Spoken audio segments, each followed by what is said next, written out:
جیسا کہ علامہ اقبال نے بھی فرمایا ہے، آ تجھ کو بتاؤں میں تقدیر امم کیا ہے، شمشیر و ثنا اول طاؤس و رباب آخر۔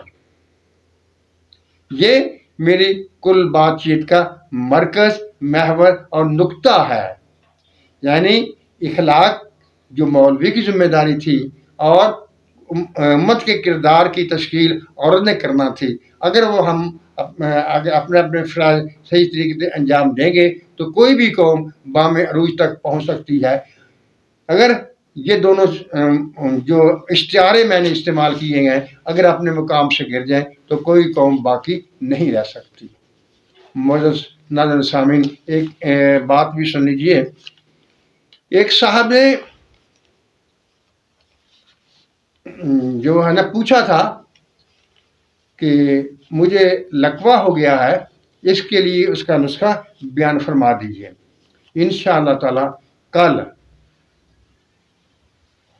بروز جمعرات کو میں لقوہ کے بارے میں ویڈیو بنا دوں گا، اس میں پوری اس کی تحقیق، اس کا طریقہ علاج اور کس چیز سے پرہیز، وہ سب کچھ میں کھول کر بیان کر دوں گا انشاءاللہ تعالی۔ ایک بات اور، جو میں نے پہلے نسخے بیان کیے ہیں، اگر کسی صاحب نے ان میں سے کوئی نسخہ بنایا ہو اور وہ میرے کہنے کے مطابق نہ بنا ہو یا اس نے کام نہ کیا ہو تو وہ ضرور مجھے بتائیں۔ اللہ تعالی ہم سب کو سچ بولنے، سچ سننے اور سچ پر قائم رہنے کی توفیق عطا فرمائے۔ آمین۔ اللہ حافظ۔